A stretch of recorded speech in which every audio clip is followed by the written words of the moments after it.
Just having a look at a few requests. First cab off the rank is Vil. What we've got in here in front of us is the weekly chart, okay?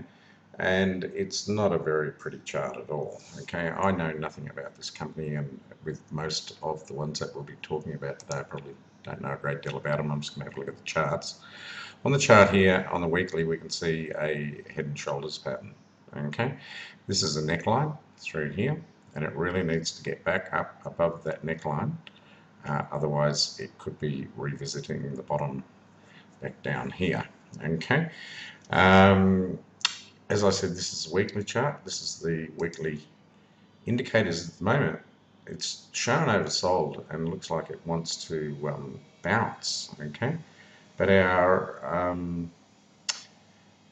Deemer has put in like a short sale entry here, okay? So just be wary of it. It has picked up some volume, so we'll just go and quickly have a look at the daily chart. Okay, back again with the daily chart on Vil. And as I was saying, there's basically, I can't really make a case for any support along here. I cannot see why. It's just been doing this little sideways action. Again, there's your right shoulder and your left shoulder on your head and shoulders pattern. Also, we can see all the MAs are running down, all the majors are. It has been oversold, but it's a case of whether it can get oversold is what I'd sort of be looking at here. If this turns out to be an inverted head and inverted hammer, okay, and we also had a gravestone here as well, it would really need to open higher and go higher and get above this 1.7 is what I'd be thinking. Otherwise, it's going to head further south, and I'll just have a look at the indicators on the daily, whether they're going to turn or what here. That's indicating a little buy signal, and also is the RSI, which is around about 40. So with Vil, I'd be tending to say bounce now is what you'd be looking at. It needs a bounce now. The next cab off the rank is Buy, B-U-Y, Bounty. Okay, and what we can see is it's had a really almighty spike up, but then it's had at least over 12 months of this sideways pattern, and it's been moving sideways between the fibs, between this one here and this one here. Okay, now we're finally starting to get a breakout here. This is also a Andrews pitchfork. Okay, these three lines here, it's the larger one, and there's a minor one in here. Whether that's going to have much play or what, I don't know, but to me at the moment it just does seem to come in place. So we'll just zoom in a little bit and have a look, okay? And we're sitting right on it with a spinning top candle, so one would be suggesting it would need to open at the 11.5, okay, and go on with it this week. But as we can see along all these little tops along here, along this fib, and it's now just trying to sit on that fib and that little Andrews midline. Okay, so it really needs to bounce here. The MAs are treating it favourably, and they're looking up. Okay, so to me, I would be suggesting that this one's probably going to be on the way up next week, and once it sort of clears this line and gets a bit of clean air, its next little problem might be the 14 area, is where you probably need to look at it there. If we have a look at the indicators, let's just quickly put these up. That's MACD, and it looks like it's going to try and get a little bounce in here. Same on the Scoth, okay.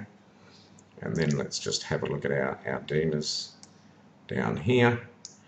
At the moment, well, it's trying to make up its mind whether it wants to go the short end. That's a short exit, okay, so, but that can turn around very quickly, okay. Deemer here at the moment, it's a little bit of a nothing, so whether it does a little bit of sideways, but to me I'd be thinking that it needs a kick up. Just quickly have a look at the weekly indicators, and they're pointing up, okay, and they're going up. So the longer term chart wants to go up, and it's just the daily that is looking at the down at the moment. Also, one thing on the weekly are the candlesticks, and you can see the lower cross on the week before. Okay, you can see 1, 2, 3 weeks outside of the Bollinger's there. Okay, possibly nearly 4. So it's been quite bullish. Okay, whether it just wants to hang around this area or just take off from here. Okay, that also could be a tweezer top. So whether she comes back and retests the 10.5 or back down here as low as 9.5.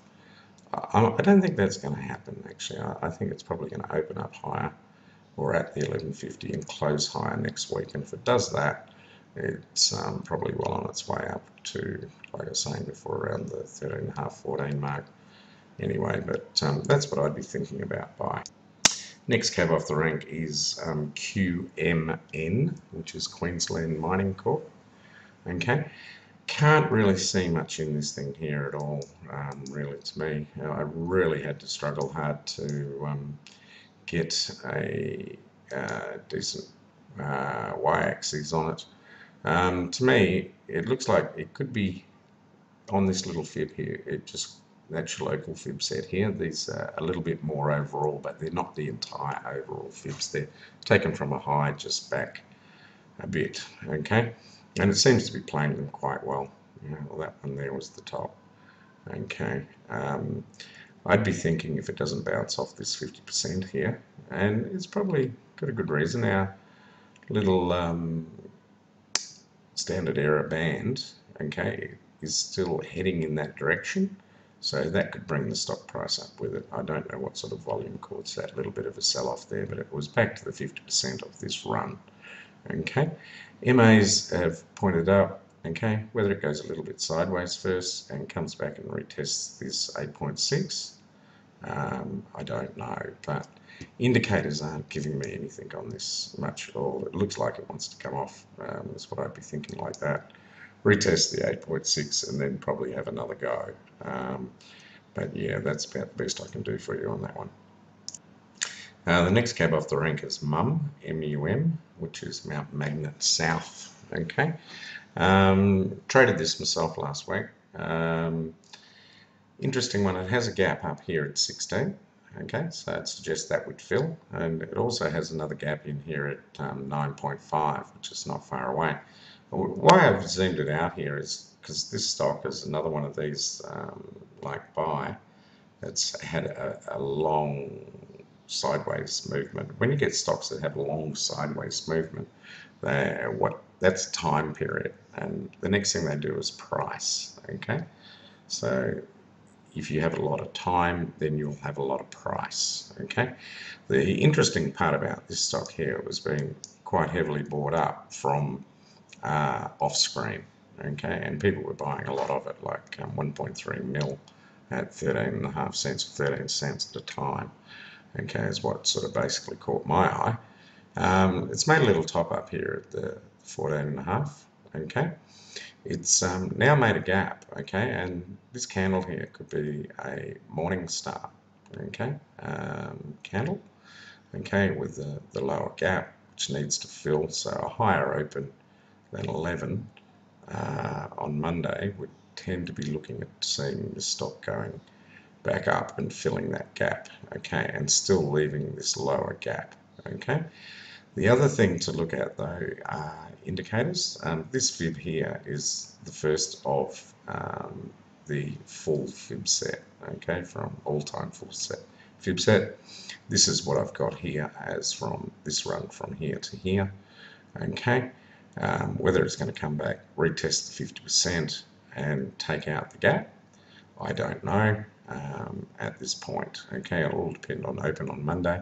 Still got to get past that older one there, older fib there. Okay, looking at the indicators quickly is sort of telling us that it wants to come off though, and I'm just about out of time, so I'll make the last one in this series of that. But it's an interesting one, Mum.